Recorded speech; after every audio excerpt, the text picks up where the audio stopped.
Time to welcome our next speaker to the stage. So we're going to be joined by Lea Buecker, who is a commercial account executive at Cognism. Lea made her step into sales with Cognism almost 2 years ago, joining as an SDR for the DACH region before being promoted to a BDR and now in her current role as commercial AE. She's also an ambassador for SDRs of Germany, where she helps other salespeople navigate their career. And she's going to be talking about the journey from SDR to AE.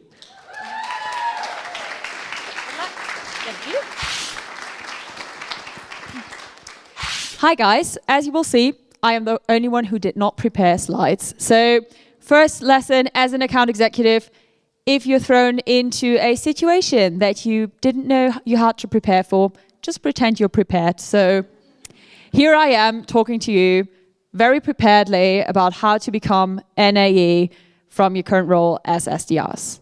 So as you just heard, I was cast, as I say, because really they typecast just like blonde German women at Cognism at the time for the DACH region. And that worked quite well. I was like, cool, what is sales? Let's learn all of the SDR skills that you've also learned so much about tonight, trying to master those. And I was super confident if I was becoming the best SDR, I would become an AE. Those were the skills I need, right? Yeah, I was completely wrong. So what I learned, not necessarily the hard way, but after quite some time, is that being an AE and being an SDR are essentially two different skill sets. Yes, you should absolutely master being an SDR before becoming an AE, but you should not assume that just because you've mastered being an SDR, you're also going to be the best AE possible. Now, who of the SDRs in the room here is planning to move up to becoming an AE? Just raise your hand. Okay, perfect. Ambitious crowd. Love that. So for all of you here tonight, master being an SDR first, but please also have an eye on the other skills. What I mean with that is, yes, absolutely. Master your discovery calls. That's like kind of the key thing. And once you're really good at that, go to your AEs and ask them for feedback. Is it going to be nice all the time?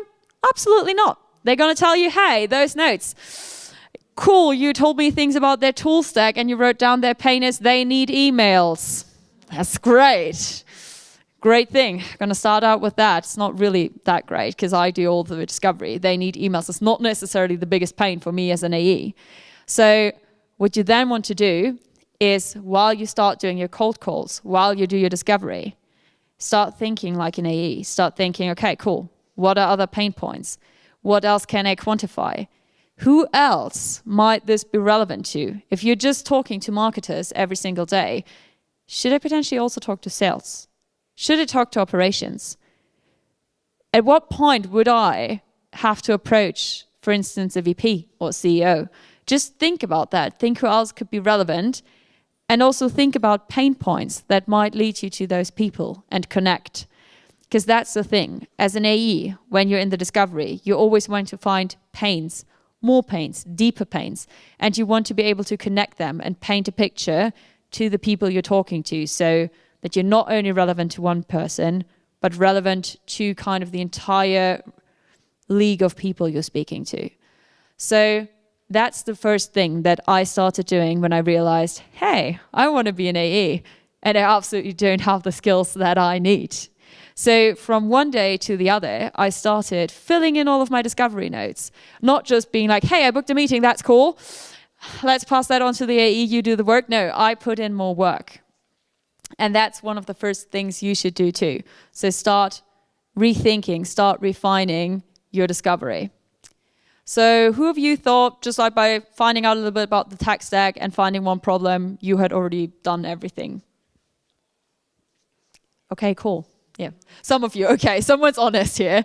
So I did that too, but that's the first thing that we got to change. So we really got to start thinking about more problems, about deeper pains, intensifying that. So the second thing that I didn't realize AEs had to do, and I absolutely wasn't doing as an SDR, is managing my own time effectively. So managing your own time effectively, what does that mean? You've got your Outlook calendar and you've got a couple blocks. Your manager's blocking you cold calling hours, power hours, love those things. You have a couple emails you want to send, and then you take lunch, and after lunch you do a couple more calls, and then you send a couple more emails, and maybe if you book a meeting, you do a bit of admin. That's your day, right? Not as an AE. So as an AE, you get your meetings booked in by the SDRs, or you have to book meetings yourself, depending on your role. But what do you do with the rest of the time? Do you think as an AE you still have cold calling blocks set in? Not necessarily. When are you doing your follow-ups? When are you doing your admin? All of that are things that you need to be able to structure for yourself, because there won't be a manager doing it for you. And that's one thing that you can start taking charge of as an SDR as well. So basically just start thinking, hey, how can I effectively use the time that I have that is not blocked? And just think about the little tasks you could do. How could you do your admin more effectively?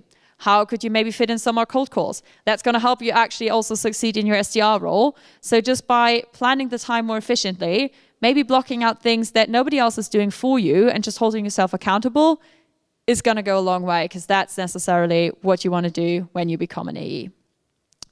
And probably the thing that I found most important when becoming an AE, that I should have done so much earlier, and that I hope a lot of you are doing, is making it known to my manager.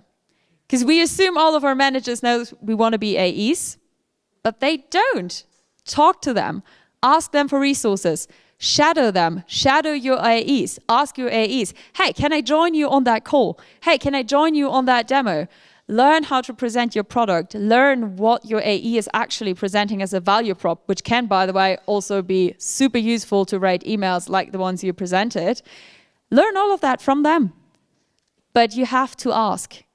So as an AE, the most important skill is asking for it. Ask for becoming an AE, ask for shadowing people.